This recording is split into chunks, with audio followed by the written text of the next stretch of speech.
കാറ്റത്തെ കിളിക്കൂടി സീരിയലിലേക്ക് എല്ലാവർക്കും സ്വാഗതം. ഈ ചാനൽ ഇഷ്ടപ്പെട്ടാൽ ലൈക്ക് ചെയ്യുക, സബ്സ്ക്രൈബ് ചെയ്യുക. ഇന്നത്തെ എപ്പിസോഡിൽ നിധിയാണെങ്കിൽ ആ വീട് വിട്ട് ഇറങ്ങാൻ പോവുക. അത് എല്ലാവരും നോക്കി നിൽക്കുകയും ചെയ്യുന്നുണ്ട്. അത് കണ്ട് സങ്കടത്തോടെ എല്ലാവരും നിൽക്കുന്നതാണ് ഈ എപ്പിസോഡിലുണ്ടായിരുന്നത്.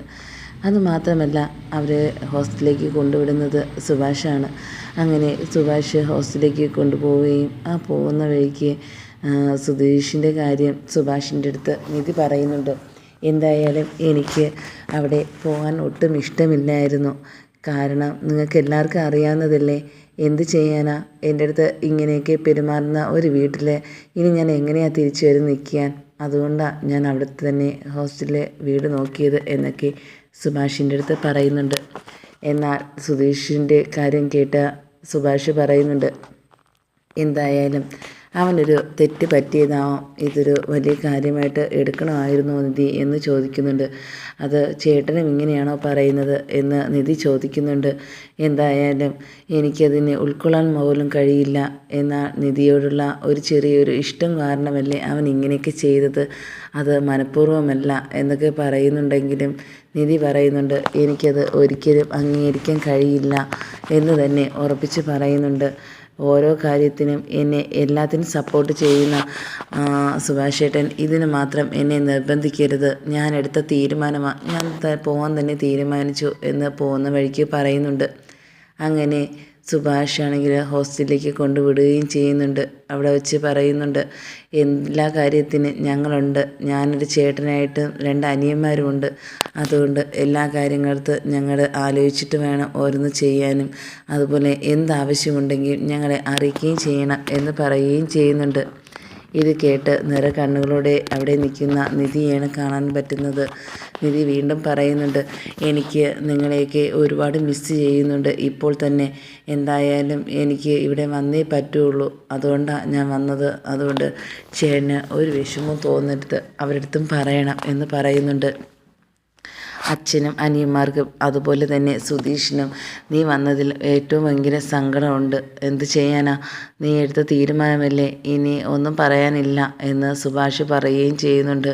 ഞാൻ നിൻ്റെ കൂടെ എപ്പോഴും കൂടെ ഉണ്ടാവും എന്ന് സുഭാഷ് പറഞ്ഞിട്ട് നിധിയുടെ അടുത്ത് ഇറങ്ങുകയാണ്. അങ്ങനെ വീട്ടിൽ സുഭാഷ് എത്തുമ്പോൾ അവിടെയാണെങ്കിൽ എല്ലാവരും വിഷമത്തോടെ ഇരിക്കുന്നതാണ് കാണുന്നത്. എന്ത് ചെയ്യുന്നു, എന്ത് പറഞ്ഞു എന്നൊക്കെ പറഞ്ഞ് സുധീഷ് ഓരോന്ന് ചോദിക്കുന്നുണ്ട്. നീ എന്തിനാ ഇപ്പോൾ വീണ്ടും എൻ്റെ അടുത്ത് ചോദിക്കുന്നത്, നീ കാരണമല്ലേ ഇങ്ങനെയൊക്കെ ഉണ്ടായത്. ഇനി അവിടെ ഞാൻ കൊണ്ടുവിട്ടിട്ടുണ്ട്, എല്ലാ കാര്യങ്ങളും പറഞ്ഞു, എന്താവശ്യമുണ്ടെങ്കിൽ വിളിക്കണം എന്ന് വരെ പറഞ്ഞിട്ടുണ്ട്. പക്ഷേ നീ ഇനി ആ കാര്യത്തിനെ കുറിച്ച് എൻ്റെ അടുത്ത് ഇനി ചോദിക്കരുത്, നീ വരുത്തി വെച്ചതായതുകൊണ്ടാണ് ഞാൻ ഈ പറയുന്നത്. വീണ്ടും കുറ്റപ്പെടുത്തൽ കൊണ്ട് വീണ്ടും സുധീഷ് കരയാൻ തുടങ്ങുന്നുണ്ട്. ഇത് കേട്ട് അനിയന്മാരും പറയുന്നുണ്ട്, ഇനി പറയേണ്ട കാര്യമില്ല, ഇവിടുന്ന് പോയില്ലേ, എന്നാലും പോയതിൽ നമുക്ക് വളരെ സങ്കടമുണ്ട്. എന്നാലും തിരിച്ചു വരാൻ വേണ്ടി ചേട്ടൻ വിളിച്ചില്ലേ എന്നൊക്കെ ചോദിക്കുന്നുണ്ട് അനിയന്മാർ. അപ്പോഴത്തേക്കും പറയുന്നുണ്ട്, അവിടെ എടുത്ത തീരുമാനമാണ്, നമുക്കൊന്നും പറയാൻ കഴിയില്ല എന്നും പറയുന്നു. ഓരോ കാര്യത്തിനും കാരണങ്ങളുണ്ടല്ലോ എന്നും പറയുന്നുണ്ട്. അവിടെ ഇരുന്ന് ഭാസ്കരൻ എന്നിട്ട് ചിന്തിക്കുന്നുണ്ട്, ഞാൻ കാരണമല്ലേ ഇങ്ങനെയൊക്കെ ഉണ്ടായത്. അങ്ങനെ ഭാസ്കരനെ ഉറച്ചു വിളിച്ച് പറയുന്നുണ്ട്, നിനക്കെങ്കിലും അവളുടെ അടുത്ത് എല്ലാം പറഞ്ഞ് വിളിച്ചുകൊണ്ട് വന്നൂടെ. അപ്പോഴത്തേക്കും സുഭാഷ് പറയുന്നുണ്ട്, ഞാനല്ലല്ലോ ഈ ബുദ്ധിയൊന്നും പറഞ്ഞു കൊടുത്തത്, ഈ പറഞ്ഞ ആൾക്ക് തന്നെ അതിന് ഒരു കാരണം കണ്ടെത്തി പറഞ്ഞു കൊടുത്തൂടെ എന്നും ചോദിക്കുന്നുണ്ട്. ഇത് കേട്ട് വീണ്ടും ഒരു വിഷമത്തിൽ തന്നെയാണ് ഭാസ്കരനും. സ്വന്തം മോളെപ്പോലെ ഒരു വീട്ടിൽ കയറി വന്ന കുട്ടി ആ വീട്ടിലെ എല്ലാം ഓടി നടന്ന് എല്ലാ ഒരു അനക്കമൊക്കെ ഉണ്ടായിരുന്നത് ആ സുധീഷ് കാരണം ഇല്ലാതാക്കിയില്ലേ എന്നൊക്കെ പറയുന്നുണ്ട്. നിധിയാണെങ്കിൽ എപ്പോഴും ആ വീട്ടിലൊരു ഉല്ലട ഓടി നടക്കുന്ന ഒരു കുട്ടിയായിരുന്നു. എല്ലായിടത്തും വലിയ സ്നേഹമുള്ളതും അതുപോലെ തന്നെ പെണ്ണില്ലാത്ത ഒരു പെണ്ണ് വീട്ടിൽ കയറി വരികയും അവിടെ അനിയത്തിയും അമ്മയും എല്ലാവരുടെ സ്ഥാനത്തും ഉണ്ടായിരുന്ന ഒരു കുട്ടിയെ നീ ഒറ്റ ദിവസം കൊണ്ട് ഇല്ലാതാക്കിയില്ലേ എന്നൊക്കെ പറഞ്ഞ് വീണ്ടും സുധീഷിനെ വിഷമിപ്പിക്കുന്നുണ്ട്.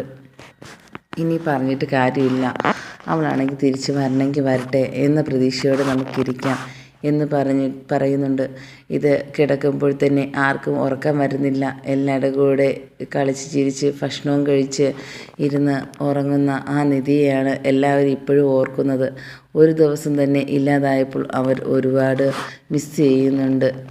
സുധീഷും അതുപോലെ തന്നെ സുധീഷിന് ഭയങ്കര സങ്കടമായിരിക്കുക. അതുപോലെ തന്നെ നിധി അവിടെ പോയിരുന്നിട്ട് ആലോചിക്കുക, വീട്ടിലെ കാര്യങ്ങൾ എങ്ങനെയായിരിക്കും, ഞാൻ വന്നേ പിന്നെ എനിക്ക് ഒരുപാട് അവരെയും മിസ് ചെയ്യുന്നുണ്ട് എന്ന് പറഞ്ഞ് ആലോചിച്ചിരിക്കുന്ന നിധിയെയാണ് ഇന്നത്തെ എപ്പിസോഡിൽ നമുക്ക് കാണാൻ കഴിയുന്നത്.